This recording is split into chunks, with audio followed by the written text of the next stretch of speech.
আসসালামু আলাইকুম, কেমন আছেন সবাই? আশা করি সবাই ভালো আছেন। আজকে লেসন 24। তো বলতে না বলতে আমরা কিন্তু লেসন 24 অর্থাৎ 24 নম্বর লেসনে চলে আসছি এবং আমরা সিএসএস এর প্রায় অনেক কিছু শিখে গেছি, ঠিক আছে? তো শিখার তো ভাই শেষ নাই, শিখার কখনো শেষ নাই, ঠিক আছে? শিখা যত শিখবেন তত আরও কিন্তু সামনে আছে। আমরা শিখতেছি, ইনশাল্লাহ আমরা অনেক কিছু শিখেছি, আরও শিখব, ঠিক আছে? শিখার জন্য আগ্রহ থাকতে হবে, দেন আপনি আরও বেশি শিখতে পারবেন। তো আজকে আমরা আলোচনা করব সিএসএস এর আরও কয়েকটি প্রপার্টি নিয়ে, যেমন বিফোর, আফটার এবং হোভার। এগুলো কিন্তু খুব ইম্পর্টেন্ট, অনেক কাজে এগুলো লাগে, অনেক কাজে। হোভার জিনিসটা অনেক বেশি ইউজ করা হয়, বিফোর আফটারও অনেক কাজে ব্যবহার করা হয়, তবে সবচেয়ে বেশি ব্যবহার করা হয় হোভার। এগুলো নিয়ে কিন্তু আমরা আজকে ডিটেলসে দেখব, কেমন? তো আপনাদের কাছে আরেকটি কথা হচ্ছে, যদি প্রিভিয়াস ক্লাসটি না দেখে থাকেন তাহলে এখানে আই বাটনে দিয়ে রাখবো, সেখান থেকে দেখে নেবেন, কেমন? প্রিভিয়াস ক্লাসটি এখানে আই বাটনে দিয়ে রাখবো, মানে 23 নম্বর লেসনটি এখানে দিয়ে রাখবো, সেখান থেকে যদি না দেখে থাকেন দেখে নিতে পারবেন। আর শুরু করার আগে ছোট্ট একটি রিকোয়েস্ট করব, যদি আপনি আমাদের চ্যানেলে নতুন হয়ে থাকেন চ্যানেলটিকে সাবস্ক্রাইব করবেন, আর যদি অলরেডি করে থাকেন তাহলে অনেক অনেক কৃতজ্ঞ আপনার প্রতি। তো চলেন শুরু করা যাক।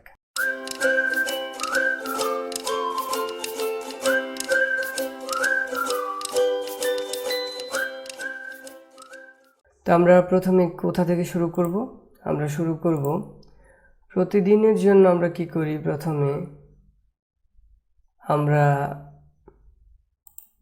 আমরা কিন্তু একটি ফোল্ডার তৈরি করি আমাদের লেসনের নামে।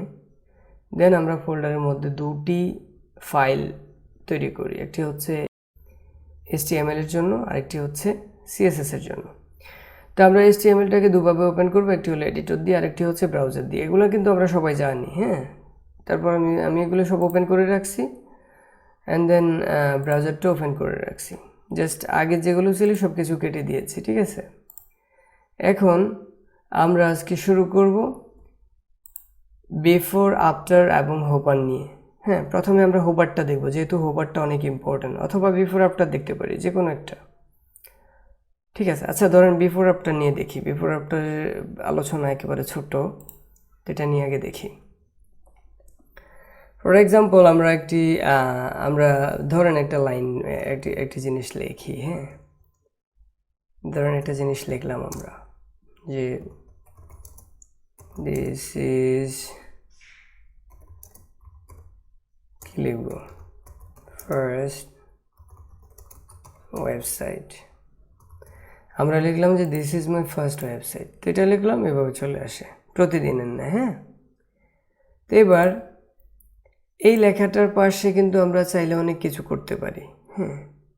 তো এই লেখাটা আমরা যদি একটা কাজ করি, CSS এ চলে যাই, অ্যান্ড H1টাকে যদি ধরি, আমরা যদি বলি যে ফন্ট সাইজ 60 পিক্সেল, কালার আমরা যদি দিই হোয়াইট, এবং আমরা ব্যাকগ্রাউন্ড কালার যদি দিই একটি ব্লু দিই,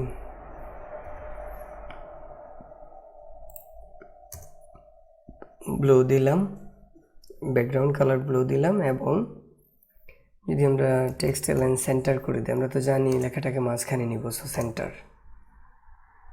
এগুলো আমি যা লিখতেছি আশা করি সবাই বুঝেন, যে ফন্ট সাইজ আমরা লেখাটাকে বড় করতেছি, কালার, লেখার কালারটাকে সাদা করলাম, ব্যাকগ্রাউন্ড কালার মানে পিছনের কালারটা ব্লু করলাম, টেক্সট লাইন আমাদের লেখাটা ডিফল্টভাবে লেফটে থাকে, তো আমরা এটাকে সেন্টার করলাম। এতটুকু তো আমরা বুঝছি সবাই, তাই না? Ctrl+S দিব এবং সেভ দিব। এই হলো আমাদের লেখাটা, কেমন? ওকে। তো এইখানে এই লেখাটার প্রথমটা হচ্ছে বিফোর এবং শেষটা হচ্ছে আফটার। তা আমরা বিফোরে যদি কোনো কিছু অ্যাড করতে চাই, আমরা কিন্তু এই যে বিফোর নামক যে প্রপার্টি, এটা দিয়ে কিন্তু অ্যাড করতে পারবো। তো আপনি ডাইরেক্ট HTML এ গিয়েও অ্যাড করতে পারবেন, সমস্যা নাই, কিন্তু বিফোর দিয়ে CSS দিয়েও অ্যাড করতে পারবেন, যেহেতু CSS দিয়ে করলে আপনি যে কোনো সময়টাকে কন্ট্রোল করতে পারবেন। তো কীভাবে যে কোনো সময় আমরা যে কোনো কিছু কন্ট্রোল করব CSS এ, জিনিস ট্রিক্স বা যে সিস্টেমগুলো, এগুলো সব কিছু নেক্সট ক্লাসগুলোতে দেখাবো। তো আমরা যদি বিফোরে কোনো কিছু অ্যাড করতে চাই তাহলে আমরা কিভাবে অ্যাড করব? বিফোর দিয়ে অ্যাড করব। দেখেন এভাবে করি, ধরেন H1 নিলাম, তারপরে এই রকম দেখতে পাচ্ছেন, আমি আবার যদি দেখাই এইরকম কিন্তু দুটি চিহ্ন, দেন আপনি লেখেন যে বিফোর, ওকে, তারপর এরকম কার্লি ব্র্যাকেট অর্থাৎ second bracket, and then second ব্র্যাকেটটাকে আমরা সবসময় ভেঙে দেব, হ্যাঁ।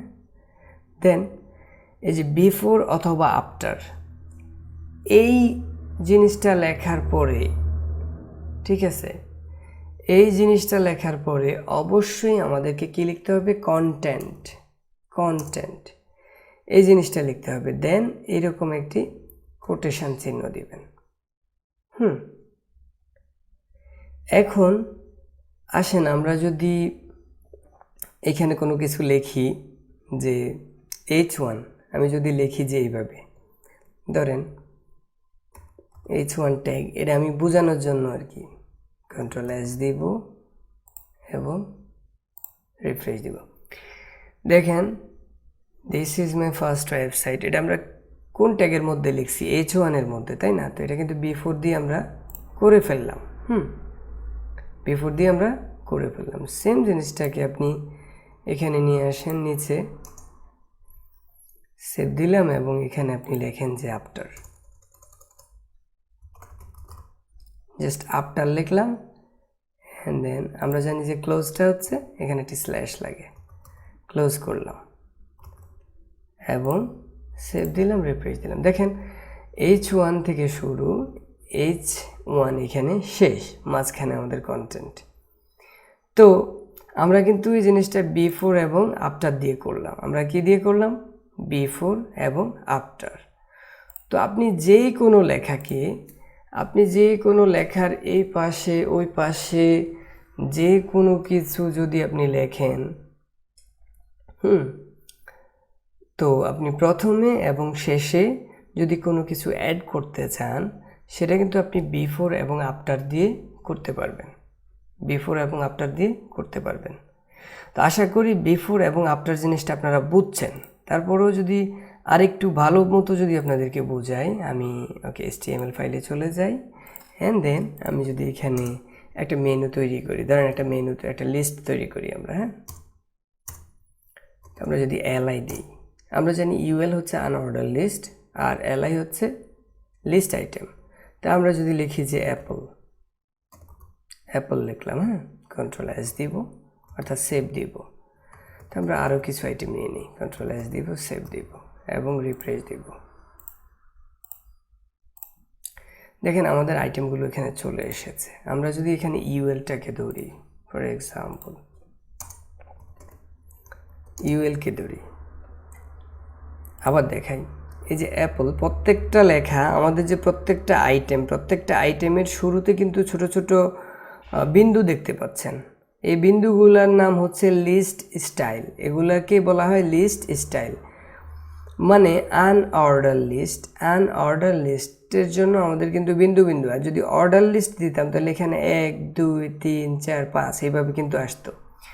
তো আইটেমের শুরুতে যেই স্টাইলটা থাকে সেটাকেই বলা হয় লিস্ট স্টাইল, মানে আমাদের লিস্টের স্টাইল হচ্ছে বিন্দু বিন্দু, ঠিক আছে। এই বিন্দুটা দেখে আমরা বুঝতে পারি যে এটা হচ্ছে আনঅর্ডার লিস্ট। তো লিস্টের স্টাইল দেখে কিন্তু আমরা বুঝতে পারি এটা আনঅর্ডার লিস্ট। যদি 1 2 3 থাকতো তাহলে আমরা বুঝতাম যে এটা হচ্ছে অর্ডার লিস্ট, ঠিক আছে। ওকে, এবার এই যে লিস্ট স্টাইলগুলো, এগুলো কিন্তু আপনাকে নাই করে দিতে হবে। কি করে দিতে হবে? নাই করে দিতে হবে। আমরা জানি যে কোনো কিছুকে নাই করে দিতে হলে আমরা যদি লিস্ট স্টাইল, আমরা কাকে নাই করব? লিস্ট স্টাইলটাকে নাই করব। তো আমরা কি দিব? নান। কোনো কিছুকে নাই করে দিতে হলে নান দিব। দেন দেখেন এখন এগুলো কিন্তু চলে গেছে, হ্যাঁ। এখন আমরা যদি এখানে নিচে যদি যাই এবং আমি যদি লিখি ইউএল এর পরে আমাদের কি আছে, ইউএল এর ভিতরে এলআই আছে, তো আমরা প্রথমে ইউএল ধরবো, তারপরে এলআই। হ্যাঁ, যেহেতু ইউএল এর ভিতরে আছে তো ইউএলটাও লিখতে হবে, দেন এলআই লিখতে হবে। হ্যাঁ, তারপরে আপনি কি করবেন, এখানে ধরেন আপনি ফন্ট সাইজটা একটু বাড়াইয়া দিলেন। ফন্ট সাইজটা কি করলাম আমরা 40 পিক্সেল করে দিই, লেখাটা ভালো মতো বড় বোঝার জন্য। হ্যাঁ, ওকে। যদি আমি এটাকে সেন্টারে নিয়ে যাই, সেন্টার মানে আমাদের লেখাটাকে আমরা কি করলাম, সেন্টারে নিয়ে গেলাম। হ্যাঁ, এই যে সেন্টারে নিয়ে আসলাম বোঝার জন্য, এক সাইডে থাকলে একটু খারাপ দেখা যায়, সেজন্য বোঝার জন্য আমরা এগুলো নিয়ে আসলাম। তো আমরা এখন বিফোর আফটার দিয়ে দেখি কি করা যায়। হ্যাঁ, আপনি যদি ইউএল তারপর যদি এলআই দেন এবং আপনি যদি এইভাবে দেন বিফোর দেন, হ্যাঁ before then and then curly bracket দিব। দেওয়ার পর আমরা জানি যে বিফোর অথবা আফটার লিখলে তার নিচে অবশ্যই কন্টেন্ট, এই জিনিসটা কিন্তু আমাদের লিখতে হবে। এটা কিন্তু মানে ইম্পর্টেন্ট, এটা লিখতেই হবে, ঠিক আছে, প্রয়োজনীয়, এটা না লিখলে কিন্তু হবে না। তো কন্টেন্টটা লিখলাম এবং এই যে কোটেশন জাতীয় চিহ্নটা দিয়ে দিলাম। দেন আমরা কি করব, এখানে ধরেন এটা তো অ্যাপল না, তো আমরা অ্যাপলের কিছু আইকন বসাবো। তো আমরা জানি, আমরা প্রিভিয়াস ক্লাসে কোন ক্লাসে না জানি দেখছি যে কিভাবে আইকন বসাতে হয়। আইকন বসাতে হলে প্রথমে আপনার এই যে HTML ফাইলের হেডের মধ্যে, হেডের ভিতরে অর্থাৎ আপনি যে CSS লিঙ্ক করছেন যেখানে, সেখানে কিন্তু আপনি একটি ফন্ট অসাম থেকে কিন্তু আপনি একটি লিঙ্ক করে আনতে হবে। তো সেই লিঙ্কটার জন্য আপনাকে প্রথমে কি করতে হবে, এখানে ফন্ট অসাম CDN দিতে হবে, ফন্ট অসাম CDN। এটাতে ক্লিক করার পরে এই যে লাইনটি দেখতে পাচ্ছেন, এই যে এই লাইনটিতে ক্লিক করবেন। ক্লিক করার পরে এই যে এখানে অলে ক্লিক করে স্টাইলে ক্লিক করবেন। দেন প্রথম যেই লিঙ্কটি দেখতে পাচ্ছেন এই লিঙ্কটি এখানে কপি করবেন। কপি করে এসে আপনার প্রজেক্টে চলে আসবেন। দেন এখানে আপনি ইনক্লুড করে দিবেন। হ্যাঁ, এখানে আপনি কি করে দিবেন, ইনক্লুড করে দিবেন। কেমন, এখানে আপনি ইনক্লুড করে দিবেন। তবে CSSটাকে নিচে রাখতে চেষ্টা করবেন। কেমন, CSS এর উপরে অন্যান্য লিঙ্কগুলো রাখবেন। দেন আপনি চলে যাবেন ফন্ট অসামে চলে যাবেন এবং এখানে ধরেন আপনি লিখলেন, এই যে আইকনে ক্লিক করবেন এবং লিখবেন যে অ্যাপল।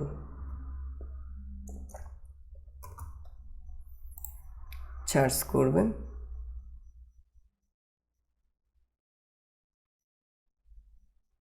অ্যাপল চলে আসছে। এই যে অ্যাপলে ক্লিক করে দিবেন।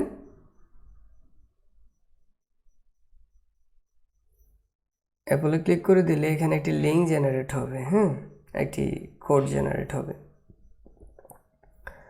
তো এই যে জিনিসটি আগে প্রথম এটা দিয়ে দেখাই, এটাকে করি অ্যান্ড দেন আমাদের এই যে লিস্টের এই যে প্রথমে এই যে এলআইয়ের পরে গিয়ে যখন অ্যাপল লেখাটার একটু আগে আমরা যদি এখানে কার্সারটা রেখে Ctrl+V দিয়ে পেস্ট করে দেই, Ctrl+S দিয়ে সেভ দেই এবং রিফ্রেশ দেই, তাহলে দেখেন আমাদের এই যে লেখার শুরুতে কিন্তু একটি অ্যাপল চলে আসছে। কি চলে আসছে, একটি অ্যাপল চলে আসছে। তো আমরা যদি এখানে CSS-এ যাই, এলআইতে এখানে যদি আমরা কালার দিই, কালার রেড অথবা অরেঞ্জ,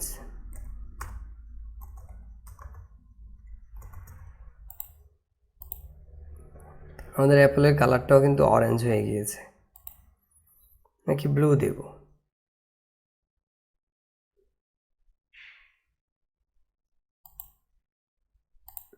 থাকুক, এই কালারটাই থাকুক, ব্লু দিয়ে রাখলাম। ওকে, এখন হচ্ছে আমাদের অ্যাপল চলে আসছে একটি। তা আমরা এক লাইনের মধ্যে আমি যখন এই এই ট্যাগটা বসালাম এবং এই আইডিটা বসালাম, বসানোর কারণে এই ক্লাস সহকারে যখন এই যে ফার্স্ট পা অ্যাপল অল্টারনেটিভ, হ্যাঁ, যখন এটা বসালাম দেন আমাদের লাইনের প্রথমে কিন্তু একটি অ্যাপল চলে আসছে, অন্যান্য লাইনগুলোতে কিন্তু নেই। হ্যাঁ, তো আপনি যদি অন্যান্য লাইনগুলোতে আবার এভাবে এক এক করে বসান, আপনার যদি এভাবে লিস্টের আইটেম যদি থাকে 1000, তাহলে 1000 আইটেমের জন্য ধরেন আপনি একটি মুদি দোকানের জন্য একটি লিস্ট করবেন। হ্যাঁ, এখন মুদি দোকানের মধ্যে অনেক আইটেম থাকে, এখন আপনি কি করলেন, আইটেম 1000 আইটেম আছে, 1000 আইটেমের জন্য কি আপনি এক এক করে এভাবে বসাবেন? হ্যাঁ, এক এক করে এইভাবে বসাতে গেলে তো আপনার অনেক সময়ের প্রয়োজন আছে। তা আপনি কি করবেন, আপনি শর্টকাট সিস্টেমে, তার মানে বিফোর অথবা আফটার দিয়ে কিন্তু আপনি একেবারে সহজে কিন্তু এগুলো সবগুলোর মধ্যে ইনক্লুড করে দিতে পারেন।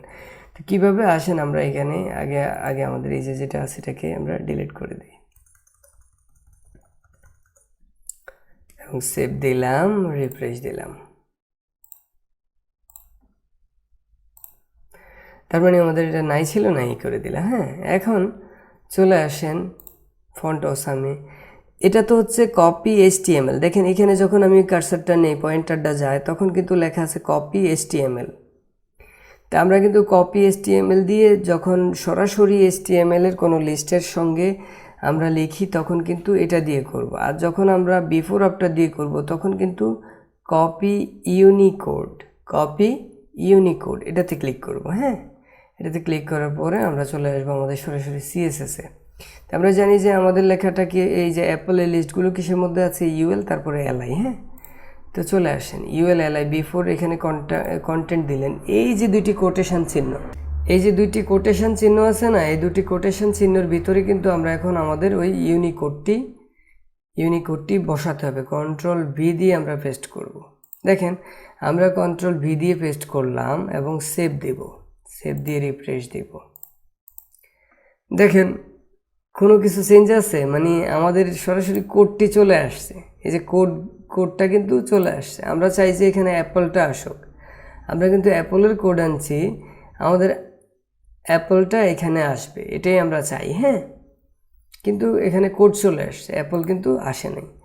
তো তার আগে কি করবেন, এই যে লেখাটা কোটেশন চিহ্নটা, এটার প্রথমে যে দেখেন লেখাটা, এই এফের শুরুতে একটি স্ল্যাশ দিবেন, তবে স্ল্যাশটি অবশ্যই আপনার ব্যাক স্ল্যাশ যেটা সেটা দিবেন। ঠিক আছে, এই যে দেখেন স্ল্যাশটা দেখতে পাচ্ছেন আপনারা, এই যে এখানে এই যে স্ল্যাশটা, হ্যাঁ, স্ল্যাশ এরকম একটি স্ল্যাশ দিবেন, দেন Ctrl+S দিবেন এবং রিফ্রেশ দিবেন। তাহলে দেখেন আমাদের কিন্তু অ্যাপল আসে নাই। কেন আসে নাই? এখানে আরও কাজ আছে। কাজটা হচ্ছে কি, ওকে, তার নিচে আসবেন এবং লিখবেন যে ফন্ট ফ্যামিলি আমরা জানি যে গুগল ফন্ট ফ্যামিলি আছে, অনেক ফন্ট ফ্যামিলি আছে, এই যে হাজার হাজার ফন্ট ফ্যামিলি চলে আসছে এখানে। হ্যাঁ, তো ফন্ট ফ্যামিলি এগুলো দিলে কিন্তু হবে না। আমরা কোথা থেকে ফন্ট আনছি, আমাদের ফন্টটা আনছি আমরা ফন্ট অসাম থেকে। কোথা থেকে? ফন্ট অসাম থেকে। তো ফন্ট ফ্যামিলি দেওয়ার পরে এরকম আবার একটি কোটেশন চিহ্ন দিবেন, একটি দিলে কিন্তু ডাবল চলে আসে। তো মাঝখানে লিখবেন আপনি ফন্ট, F বড় হাতের অক্ষর দিবেন, হ্যাঁ, ফন্ট, তারপরে অসাম, A বড় হাতের অক্ষর দিবেন। তার মানে শব্দের শুরুতে যে ওয়ার্ডটি থাকবে, লেটারটি থাকবে, সেটাকে বড় হাতের অক্ষর করে দিবেন, ফন্ট অসাম। দেন চলে আসবেন 6, লিখবেন কি 6 ফ্রি, FREE,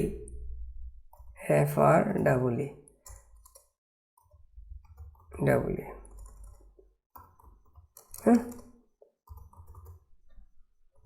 Ctrl+S দিবেন এবং রিফ্রেশ দিবেন। দেখেন এখনও কিন্তু আসে নাই। ওকে, এবার কি করবেন, এবার করবেন যে ফন্ট ওয়েট। আমরা জানি যে ফন্ট ওয়েট দিয়ে কি করে লেখাকে মোটা করা হয়। হ্যাঁ, যদি 600 করে দিই, Ctrl+S, এখন দেখেন আমাদের সবগুলোতে কিন্তু অ্যাপল চলে আসছে, ঠিক না? তো আমরা কি কাজ করলাম, এখানে যদি আপনি ধরেন HTML এর এখানে চলে যান, এখন এখানে যদি আপনি ধরেন আপনি কিছু ডুপ্লিকেট করলেন এবং সেভ করলেন, আপনি যতগুলো করবেন সবগুলোতে কিন্তু অ্যাপল চলে আসবে। তো এই হচ্ছে আমাদের বিফোর আফটারের কাজ। বিফোর আফটার দিয়ে আরও অনেক অনেক কাজ করা যায়। নেক্সট ক্লাস যখন আমরা করব এবং রিয়েল টাইমে যখন আমরা একটি ওয়েবসাইট বানাবো তখন কিন্তু বিফোর আফটারের অনেক কাজ আছে, সেগুলো দেখে কিন্তু আরও ভালো কিছু শিখতে পাবেন। হ্যাঁ, এখন আমরা দেখব হোভার নিয়ে। বিফোর দিয়েও দেখছি, আফটার দিয়েও দেখছি। এই যে বিফোর এবং আফটারের দোনোটার কাজ কিন্তু সেমই। বিফোর আফটার যখন আমরা নিব তখন তার নিচে অবশ্যই কন্টেন্ট এই জিনিসটা লিখতে হবে। হ্যাঁ, এখন আমরা দেখব হোভার। আসেন হোভার, এই যে লেখাটা দিয়ে আমরা হোভারটা দেখি। হ্যাঁ, উপরের লেখাটা দিয়ে। তা আমরা উপরের লেখাটা কিসের মধ্যে লিখলাম? H1 এর মধ্যে। হ্যাঁ, আমরা যদি CSS এ চলে যাই, H1 এর মধ্যে আমরা যদি এখানে লিখি যে আমাদের কালার এখন বর্তমানে কি আছে? ব্লু কালার আছে, ব্যাকগ্রাউন্ড কালার আছে ব্লু এবং লেখার কালার আছে হোয়াইট। ওকে, এখন আমরা যদি হোভার করি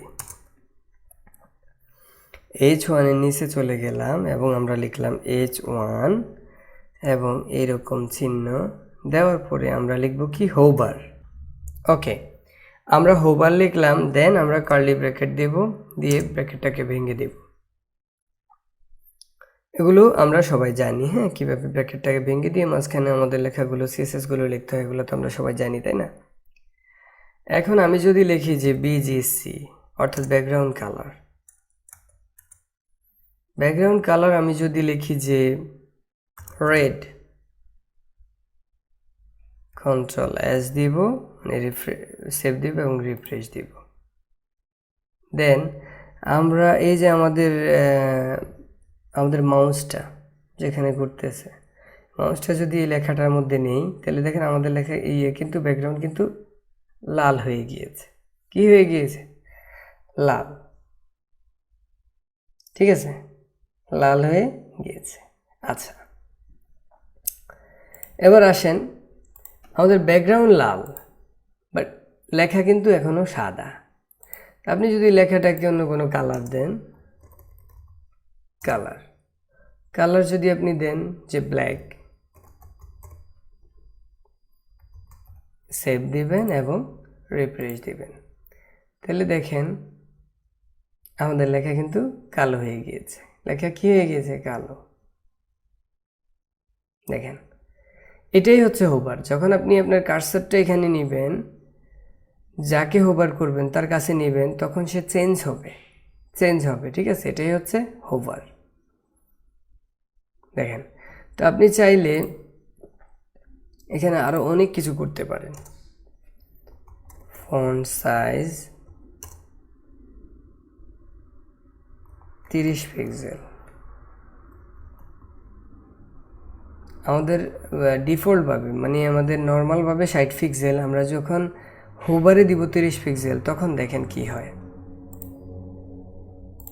রিফ্রেশ দিবেন। হ্যাঁ, দেন আমরা কার্সরটাকে এখানে নিব। কার্সরটাকে যখন এখানে নিলাম, তখন দেখেন কেমন হয়।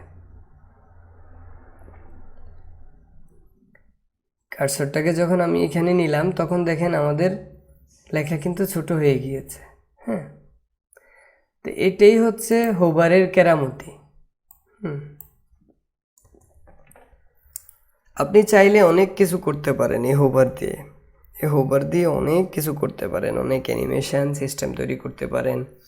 তো নেক্সট ক্লাসগুলোতে আমরা কিন্তু এগুলো সিস্টেমেটিক আস্তে আস্তে দেখাবো। একদিনে সব কিছু যদি দেখাই তাহলে আপনারা রিসিভ করতে পারবেন না। তো আস্তে আস্তে যখন দেখাবো তখন কিন্তু আপনারা সব কিছু আপনাদের ব্রেনের মধ্যে যখন অ্যাটাচ করবে, তখন কিন্তু আপনারা সব কিছু বুঝতে পারবেন এবং আস্তে আস্তে সব কিছু যখন শিখতে পারবেন, নিজেরাও অনেক কিছু তৈরি করতে পারবেন। আমি যদি ধরেন এখানে কিছু লেটার স্পেসিং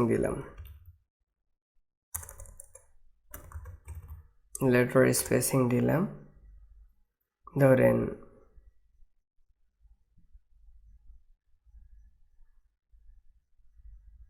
4 পিক্সেল।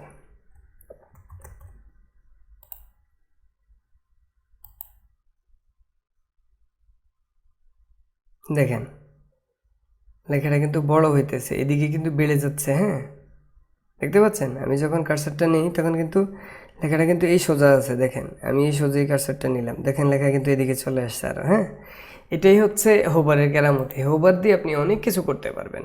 তো হোভার নিয়ে আরও স্পেশালি অনেক আলোচনা হবে। তো সে পর্যন্ত আপনারা সবাই ভালো থাকবেন। আর কিছুক্ষণ পরে আপনাদের মাঝে প্লেলিস্ট চলে আসবে। প্লেলিস্টে গিয়ে আপনারা যদি প্রিভিয়াসে কোনো ক্লাস বা আমাদের সবগুলো লেসন একসাথে পেতে চান, তাহলে এই যে কিছুক্ষণের মধ্যে আপনাদের কাছে যে প্লেলিস্টটি চলে আসবে, সেই প্লেলিস্টে ক্লিক করে আপনারা কিন্তু আপনাদের পছন্দ মতো যে লেসনগুলো মিস্টেক করেছেন সেই লেসনগুলো দেখে নিতে পারবেন। তো that's it for today. Thank you so much.